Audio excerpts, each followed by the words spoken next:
I'm really sorry to bother you like this. Please, come back soon.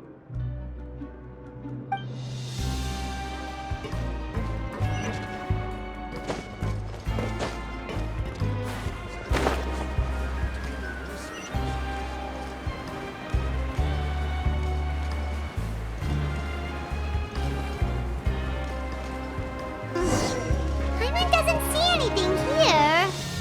Well, let's go somewhere else.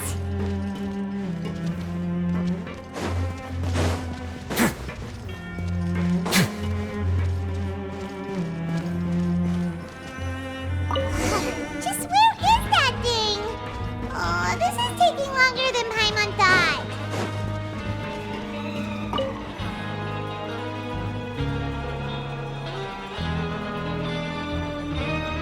Nothing in the water either. Paimon thought it might have gotten blown in. Oh, we've looked everywhere and still not seen anything that looks like a hat. Huh, that's a good idea. If he's just looking to cover his head, then it shouldn't matter what kind of hat he's wearing. Why don't we check out the rag and bone shop? If memory serves, they got all kinds of stuff in there. Huh? How did you know what Paimon was thinking? Oh, this is bad. Nothing gets past you nowadays. Well, either way, let's go check it out first.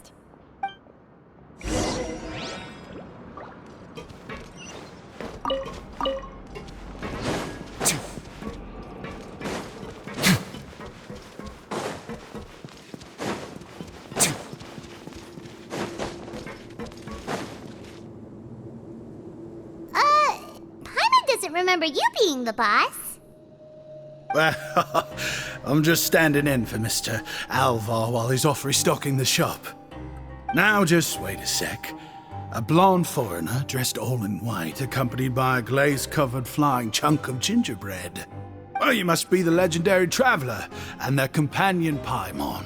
No! Well, you're half right. Paimon's the traveler's treasured companion, sure, but she's not some flying chunk of gingerbread! Sorry, I never thought I'd get the chance to see you with my own eyes, so got a bit ahead of myself. I hope you find it in your magnanimous hearts to forgive my discourtesy. I'm just a nobody, after all. There's no need to put yourself down like that. Paimon's just venting. Why, your heroic actions at Aeneas have long made their way to the fortress of Meripede. We heard that you were personally received by His Grace when you made your way down here, you know. Ah, you were the envy of all.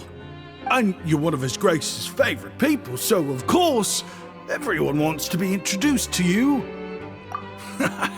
Well, I figure you'd appreciate honesty over flattery. After all, I also only joined up here because I'd heard Mr. Alvar was a good friend of the Duke. And though I've only caught scant sight of His Grace since then, as fate would have it, I've become fast friends with Mr. Alvar himself. I mean, we've all got agendas, but rather than trying to force something to be true, it's often better to just go. Oh, so now you're trying to kiss up to us. Well, I did mean it when I called you legends, and it is indeed an honor to meet the two of you. Oh, enough of that. Is there something you're looking for? No problem. Anything else? Hey, feel free to check out anything you want. The credit coupon costs are on me. Wait, but that's, you don't have to be so nice. Well, it's not like I'm getting paid to watch this shop. Instead of more or coupons, Mr. Alvar usually lets me just take my pick of our goods. Life's been pretty good recently, so I might as well just waive your bill. Never hurts to make some friends. All right, Paimon will take a look. Are you sure you don't want more? These opportunities don't come by every day, you know.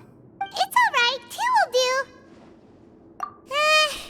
It just doesn't feel the same if the owner's offering everything to you for free.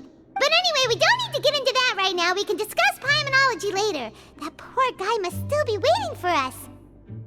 Thank you so much. We'll be off then. No problem, and thank you for your patronage. I'd appreciate it if you could put in a nice word for our establishment the next time you speak to His Grace.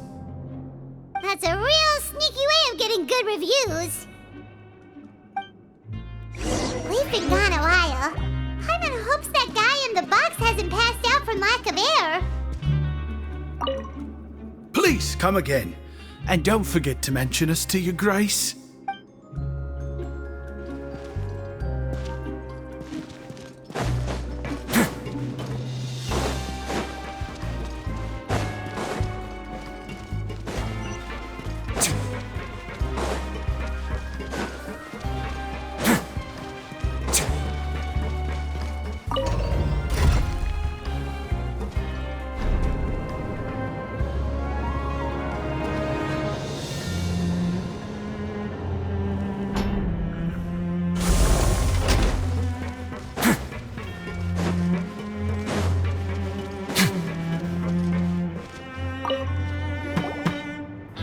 You can come out now. We found your hat. You did? Oh, Archon, you just saved my life. Just one sec. Wait, so you're not actually bald? You've got such a full head of hair, too. I mean, I told you that there had been a misunderstanding. This has nothing to do with my hair. Wait, this isn't my hat. Well, we got you a new one. We tried really hard to look for your hat, but no dice. Ah, I see. Thank you so much. I'm really grateful, but unfortunately, there's just something special about my hat. Does it have some kind of sentimental value? But, sorry, I can't explain at the moment. Time's tight as well, so I suppose I'll keep looking for a while. If you're looking for a hat, I just picked one up over here. Is it yours? Your Grace! Oh, hey, Risley. It's been a while. Well, it's a slow day today, so I decided to go for a little stroll. Even if your workspace isn't cramped, it's still good to get some air. I'll say I'm not at all surprised to find the two of you here. You never could turn down someone's request for help. It's what good adventurers do, after all. Is that so? Maybe I should consider asking the Adventurers Guild to open a branch here. As I recall, these hats are very important to members of the Beret Society. Best you avoid misplacing it again, You might not have the same luck next time. Understood. Thank you so much. You're great. Then I'll be off. I'll get going now. What a strange guy. Why did he care so much about his hat? Oh, and has he done something wrong?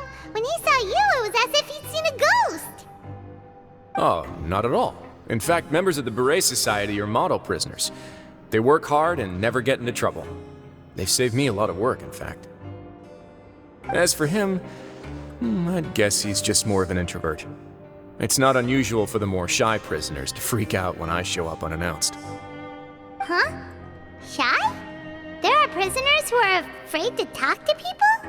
Prisoners are still people, after all. There are as many crimes and motives as there are stars in the sky. The idea of the criminal as a selfish, heartless brute is just a stereotype. Such labels could never capture the complexity of even a single individual person. What kind of a person a prisoner may be and why they've committed a crime, we'd never know these things if they don't share their story with us. Huh. You've got a point. Anyway, it's all good as long as it makes sense to you. Although most of the societies here will just turn individual brawls into mass ones. The Beret Society does appear to be an exception, and it's instead trying to experiment with some novel and interesting things. If you have some time, why don't we grab something at the Coupon Cafeteria? It'll give us time to catch up, too. And if you're still interested in the Berets after that, I can take you to their usual gathering place as well. Paimon's not the biggest fan of that cafeteria, but if we're gonna catch up... All right then, please follow me.